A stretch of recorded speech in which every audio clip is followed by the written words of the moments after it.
ইমাম শাফি হুজুর মাত্র 14 বছর বয়স। বাদশা কি বললো স্ত্রীকে? কি বললো? কতালাক? স্ত্রী কি বলেছিল বাদশাকে? তুমি তার পূর্বে কি বলেছিল? 3 তালাক। ইরাকে সব উলামাদের দাওয়াত করেছে বাদশা। রাজ দরবারে কি ফতোয়া হবে শুনছেন? আল্লাহ রাজা করেছে, বাদশা করেছে। এক্ষুনি যদি আমাদের মুখ্যমন্ত্রী নিমন্ত্রণ করে যেতে হবে না ভাই? ভারতের রাষ্ট্রপতি কাউকে ডাকে যেতে হবে না ভাই? কত না গেলে পুলিশ মিলিটারি দিয়ে পাঠিয়ে দিতে পারবে না? পাওয়ার আছে, বাদশার পাওয়ার আছে। দেশে যত আলেম আছে সব দাওয়াত করেছে, সব অনেক ঘটনা আছে। সবাইকে খাইয়ে দিয়েছে, সবাইকে ফতোয়াটা রাজ দরবারে ছড়িয়ে দিয়েছে, সবাই ফতোয়া দিয়েছে। বাদশাহ শরিয়াত রাজা বলে ছাড় হবে, গরিব বলে ছাড় হবে না, এরকম না। শরিয়াত নিজের রাস্তায় চলে। আপনি যখন 3টে তালাক বলে দিয়েছেন, আপনার স্ত্রী আপনার জন্য হারাম হয়ে গেছে, তালাক পড়ে গেছে। কি বলছে? আর মাত্র 10 থেকে 14 বছরের বয়সের বাচ্চাটাকে কেউ রাজদরবারে বসতেও দেয় না, পিছনে দাঁড়িয়ে আছেন, হাতটা তুলেছে পিছন দিক থেকে, তুলে বলছে বাদশা জাহাপানা, আমি এই মশলার উত্তর দিয়ে দেবো। আপনার স্ত্রী তালাক হয়নি, হয়নি, হয়নি। একবার জোরে বলুন সুবহানাল্লাহ। সুফিয়ান সাউরি রাহমাতুল্লাহর মতো আলেম বসে রয়েছে, সবাই পিছন দিকে তাকিয়ে দেখছে। রাজ দরবারের মেন গেটের সামনে একটা ছোট বাচ্চা ছেলে হাত তুলেছে, তুলে বলছে তালাক হয়নি। আচ্ছা, এই বাচ্চার কথা নেবে না সব আলেমদের কথা নেবে?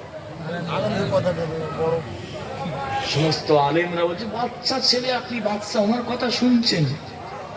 আচ্ছা, বাচ্চা দেখছে আমার স্ত্রী তালাক হয়নি বলছে, ও যদি কথাটা সত্যি হয়, অন্তত আমার স্ত্রী, আমার স্বামী স্ত্রী একই থাকতে পারবে। লাভটা কার হবে? বাদশার হবে। দাওয়াত দিয়েছে কে? বাদশা দিয়েছে। বাদশা বলো আল্লাহর আলেমেরা একটু চুপ করে যান আপনারা। আচ্ছা, এই বাচ্চাটা কি বলছে শুনলে আপনাদের অসুবিধা আছে? শুনি না বাচ্চাটা কি বলছে। কি বলছে বাচ্চাটা শোনা যাবে না? শুনছেন আপনারা? বাদশা বলেছে কোন আলেমের ক্ষমতা আছে কথা বলা? কারণ বাদশার অর্ডার হলে শরীর থেকে গর্দান আলাদা হয়ে যায়। চুপ করে আছে, যুক্তির কথা বলে শুনলে অসুবিধা কি আছে?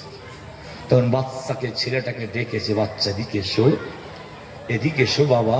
কেউ বসতে দেয়নি, এসেছে বাদশার সামনে হাজির। তুমি বাবা উত্তরটা দিতে পারবে? এই মশলার সমাধান দিতে পারবে?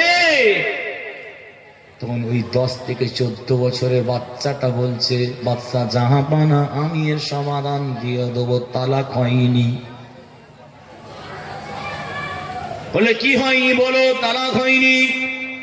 একটা আম লোকের কাছে বললে বুঝতে পারবে, ঠিক আছে, কিন্তু জ্ঞানীদের সামনে কথা বললে দলিল খুঁজবে না। মুখে তো বললাম দলিল নাও। ওই সময় 10 থেকে 14 বছরের বাচ্চাটা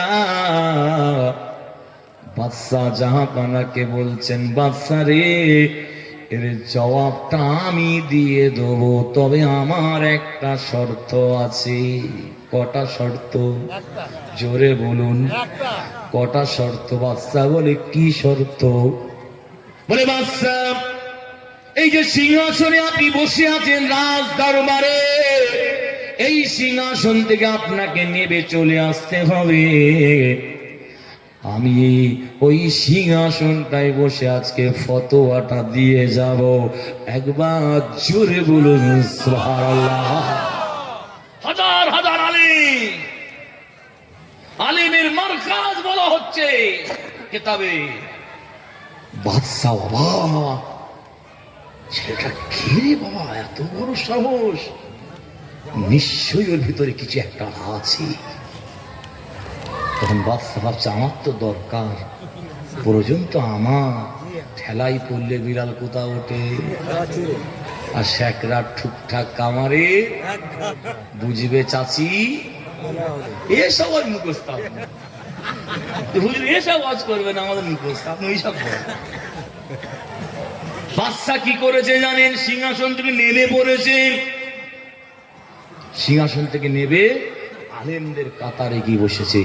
কেতাব এসেছে মাত্র 10 থেকে 14 বছরের বাচ্চাটা সেদিন রাজ দরবারের সিংহাসনে বসে যে ফতোয়া দিয়েছিল, যে দলিল দিয়েছিল, আজ পর্যন্ত কারোর ক্ষমতা হয়নি ওই ফতোয়া, ওই দলিলটা কাটার।